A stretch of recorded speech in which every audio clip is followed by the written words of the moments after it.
Bonjour à tous et bienvenue sur les astuces de Margot. Alors grosso modo, il y a deux types de personnes.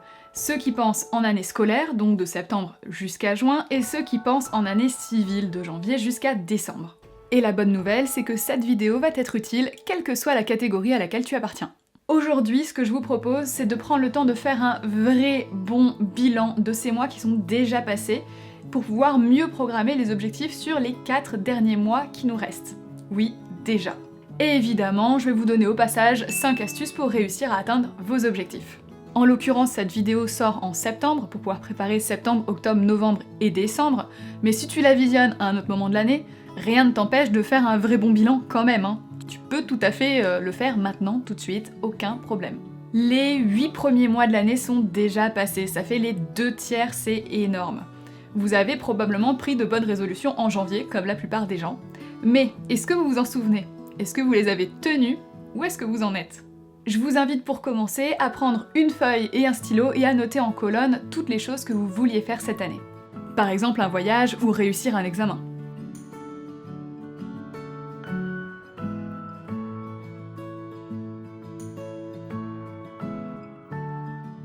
Une fois que c'est fait, notez ensuite toutes les bonnes habitudes que vous souhaitiez prendre. Comme de vous lever tôt, par exemple à 6h du matin tous les jours, ou de cuisiner des repas maison au moins 5 fois par semaine. Et maintenant, le plus difficile pour la fin, toutes les mauvaises habitudes que vous vouliez rayer de votre vie. Arrêtez de fumer ou de décuver tout le dimanche de votre soirée de la veille.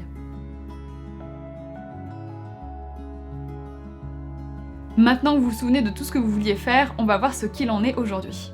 Reprenez chaque élément clé et notez en face si c'est fait, si c'est à venir ou si finalement ça ne se fera pas. Dans ce dernier cas, précisez honnêtement pourquoi. Peut-être que ça n'est pas faisable financièrement ou alors tu n'as finalement pas le temps ou peut-être tout simplement plus envie de le faire. Et c'est très bien aussi. Pour les bonnes et mauvaises habitudes, faites également le point. Est-ce que c'est fait ? Est-ce que c'est en cours ? Parce que oui, il faut beaucoup de temps pour prendre une bonne habitude et se débarrasser d'une mauvaise, ou est-ce que vous avez laissé tomber ? Et si c'est le cas, pourquoi ? Est-ce que l'habitude en question n'a plus lieu d'être ? Ou bien peut-être que vous ne vous sentez pas à la hauteur de ce qui vous attend ? Maintenant, on va observer ce qui s'est passé ces derniers mois.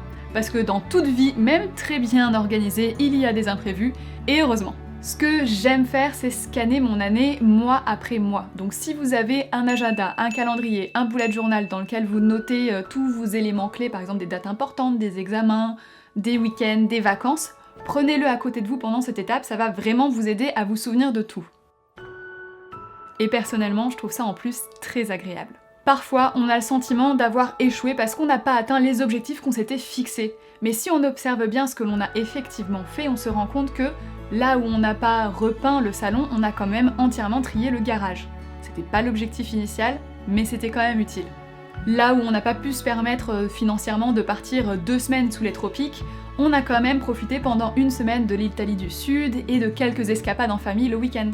Et professionnellement par exemple, on n'a pas forcément créé l'entreprise de ses rêves, mais on a décroché une super promotion. Ce que j'essaye de vous dire, c'est d'être fier de vos réussites, même si au final c'était pas les objectifs que vous aviez décidés pour vous-même il y a quelques mois. Si en regardant les mois précédents, on trouve quand même que c'est vraiment très léger ce qu'on a réussi à faire cette année, on reste gentil avec soi-même parce que si ça se trouve, vous avez aussi essuyé un gros coup dur, qu'il soit professionnel, familial, amical, amoureux ou financier. Donc on essaye de pas être trop strict ni trop laxiste envers soi-même. En gros, ce qu'il faut que vous essayiez de retenir, c'est d'essayer d'observer au maximum et de décrire au maximum votre année comme si c'était celle de votre meilleur ami. Avec bienveillance, mais honnêteté. Arrivé à ce stade, tu as une vision de ce que tu voulais faire il y a 8 mois et ce qu'il s'est effectivement passé. Il est temps de prévoir l'avenir. Mais pour ça, il faut faire du tri. Est-ce que tu veux toujours mettre en place tes bonnes résolutions initiales ? Ou pas ? On a tout à fait le droit de changer d'avis. Peut-être que tu t'es rendu compte que d'aller à la salle 5 fois par semaine, c'était un petit peu compliqué. Peut-être que 2 fois par semaine, c'est plus envisageable pour l'instant. Et peut-être que ça n'est pas du tout le cas parce qu'entre-temps, tu t'es cassé une jambe ou alors que t'es tombée enceinte, et c'est comme ça, tu peux le rayer de ta liste sans rancune. Est-ce que tu as de nouveaux objectifs à ajouter à ta liste ou des habitudes à changer ? Oui? Bah note-les. On a fait un vrai bon bilan de ce qui nous est arrivé ces derniers mois, on est au clair sur ce qu'on veut pour la suite. Maintenant, il s'agit d'atteindre ses objectifs et de réussir à changer ses habitudes.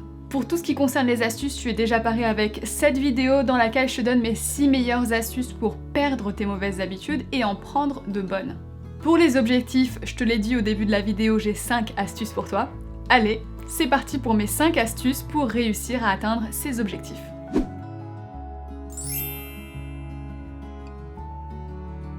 Pour chaque objectif, on fait 2 choses. La première, c'est de détailler au maximum en sous-étapes l'objectif global. Donc on va faire plein de sous-objectifs. La deuxième, c'est d'essayer d'évaluer combien de temps chaque étape va prendre. Et donc, au global, combien de temps on va mettre à atteindre l'objectif en question. Et seulement maintenant, on se fixe une date limite pour atteindre l'objectif en question de façon à ne pas repousser à l'infini le projet. Parce que du coup, maintenant, on sait que c'est possible. Je vous conseille d'en profiter pour noter dans votre bullet journal ou votre agenda, votre calendrier, chaque deadline pour les mini-étapes clés. Comme ça va vous permettre de vous rendre compte au fur et à mesure du temps si vous êtes effectivement dans les temps pour atteindre votre objectif. Et ça permettra de rectifier le tir si besoin.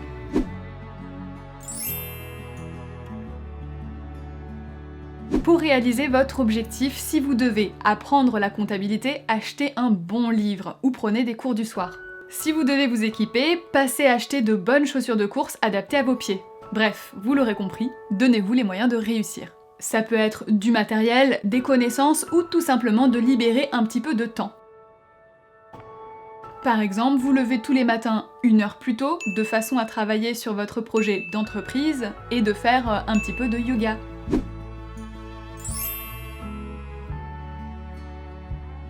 Chaque soir, prenez le temps de préparer votre to-do list du lendemain. Vous saurez exactement ce que vous devez faire.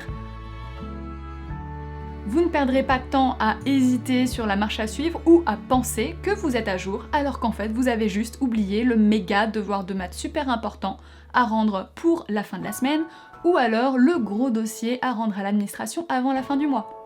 Ça serait dommage. Et c'est exactement pour ça que je vous encourage très fortement à créer votre bullet journal. Si vous savez pas ce que c'est, tac, il y a une petite playlist ici sur le sujet avec plein de vidéos que j'ai créées pour vous exprès.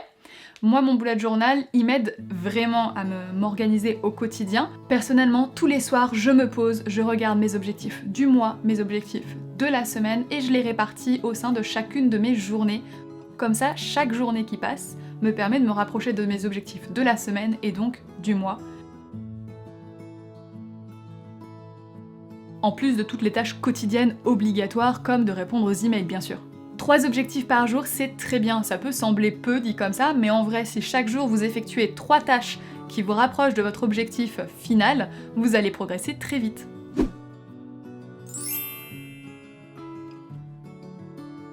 On n'hésite pas à faire des bilans régulièrement. Alors ok, peut-être pas aussi complet que celui qu'on a fait aujourd'hui. Même fait en express de chez Express, c'est très utile pour sortir la tête du guidon 3 petites minutes, histoire de vérifier qu'en fait on fonce pas droit dans un mur. Donc je vous propose de vous poser par exemple le dimanche soir avant de commencer une nouvelle semaine ou à la fin de chaque mois. À vous de choisir.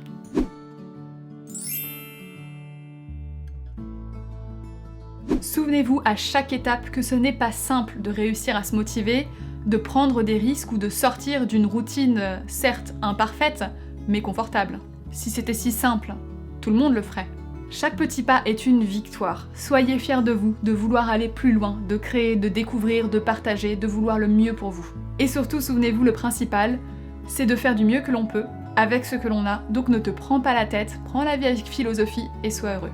Cette vidéo est terminée, merci à tous ceux qui sont encore en train de la regarder, vous êtes vraiment les meilleurs. Si jamais vous ne me suivez pas encore sur Instagram @margostips, n'hésitez pas à le faire tout de suite et j'essaierai de vous partager des petits focus sur mon bullet journal, sur le planning que moi j'ai pu faire. Pensez à vous abonner, à activer la cloche et à laisser un pouce bleu si jamais ça vous a plu pour ne pas louper mes prochaines vidéos et moi je vous dis à très bientôt dans une prochaine vidéo, mais surtout, bon planning!